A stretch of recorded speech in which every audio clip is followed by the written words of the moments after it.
আমি সুচিকিৎসা পাইতে চাই। হসপিটালে সুচিকিৎসা হয় না? না, কোনো সুচিকিৎসা হয় না। ওষুধপত্র দেয়? ওষুধপত্র তো কি দেয়, সব কেনায়। সব কেনায়? হ্যাঁ। কি কি দেয় অবশ্যই? কি দেয় আমারে কিছু দেয় না, তাহলে আমি কমু কি দেয় না।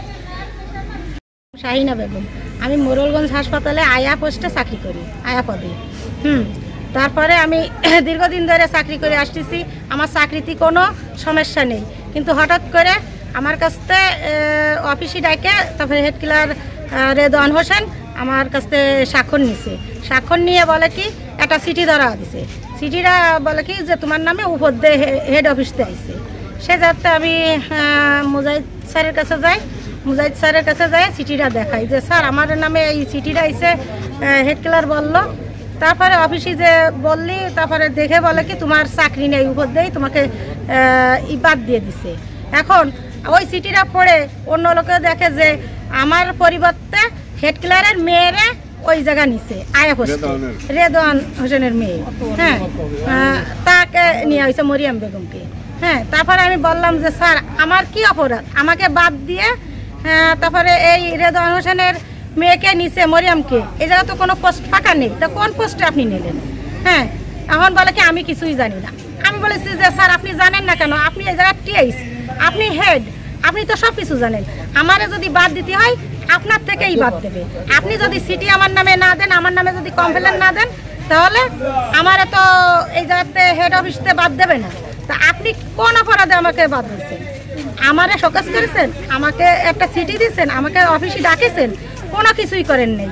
আমি ডিউটি করতেছি, আমি এই জায়গায় স্থায়ীভাবে আছি, তাহলে আমাকে কোন অপরাধে বাদ দিচ্ছেন? স্যার আমি এত কোনো কথা জানি না, আমার চাকরি ফেরত চাই। আপনি কিভাবে দেবেন? আপনি বাদ দিচ্ছেন, আপনি আমার বাড়ি নিয়ে নেবেন। আমার দাবি হচ্ছে এই জায়গায় আমি চাকরি ফেরত চাই এবং আমার চাকরি আমি করব। আমার এই চাকরিতে হচ্ছে আমার সংসার নির্ভর করে, আমার ছেলে মেয়ে এদের লেখাপড়া সব কিছুই আমার চাকরির বলতে।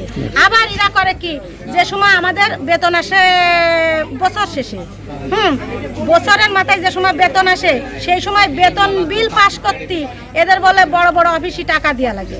এর জন্য আমাদের কাছে টাকাও নেই। হ্যাঁ, টাকা নেই, টাকা নিয়ে যায়, শোনেন, টাকা নিয়ে যায়, কিন্তু কোনো সাক্ষী থাকে না। হ্যাঁ, যে সময় আমরা টাকা দিতে না চাই, একটু মুড়ামুড়ি করি, সেই সময় বলে কি যে আমাদের চাকরি থাকবে। আপনি সর্বশেষ কত টাকা দিচ্ছেন? আমি সর্বশেষে 60,000। পরে শোনেন কি হয়েছে, আমাদের কোনো সাক্ষী থাকে না, ডকুমেন্ট থাকে না, এদের সাথে তো কোনো কথাই বলা যায় না। পরে আমি কি করলাম, আমরা সবাই মিলে একটা চেক লিখে দিলাম। আমি চেক লিখে দিচ্ছি, 60,000 টাকা। 60,000 টাকা চেক লিখে দিলে কিন্তু ওই চেকটা আমার কলম ডকুমেন্ট হয়ে আছে। তো পরিবর্তে বাড়াবাড়ি আমি টাকা দিনেই বদে আমার সাথে এরকমের একটা ঘটনা চাল দিছে। হ্যাঁ, সে এখানে আয়াপদে চাকরি করে আউটসোর্সিংয়ে, তাকে রেদওয়ান মাহমুদুর অফিসে ডাকি নিয়ে কি একটা সই স্বাক্ষর নিয়ে তাকে ধরাই দিয়েছে, তোমার চাকরি নাই। সে জানে না, শোনে না, সে ফট করে তাকে বলে যে তোমার চাকরি নেই। কিন্তু পরবর্তী জানা গেছে তার মেয়েকে ওইখানে চাকরি দেওয়া হয়েছে এবং ওই মেয়েটার কাছ থেকে সে ব্ল্যাঙ্ক চেকে স্বাক্ষর নিয়ে তার 70,000 টাকা তুলে খায়। এই দুর্নীতি এখানে রীতিমতো এটা একেবারে একটা দুর্নীতির আখড়া হিসেবে পরিচিত হয়েছে এবং এটা দীর্ঘদিন ধরে আমরা এই মানববন্ধন করি, বিভিন্ন রকম অভিযোগ করি। যদি কেউ কোনো এর কথা বলে তারা তাদেরকে দমন পূরণ করে অফ করে দেয়। আমরা এর বিচার চাই এবং এর সঠিক মূল্যায়ন আমরা চাই। ঔষধপত্র পাচ্ছেন? সব বাইরে। ঔষধ পান না? না, সব বাইরে। ভর্তি হয়েছেন কয়দিন? হ্যাঁ, ভর্তি কয়দিন হয়েছে? আজ 3 দিন। কি হয়েছিল? পেটে ব্যথা, জানেন না, নাগারিক সব সুস্থ হন না? বান্ডেল থাকলে প্রতি সেনমানিতে টাকা বাঁচবে। বিকাশ সেনমানি বান্ডেল কিনে জিতুন প্রতি লেনদেনে।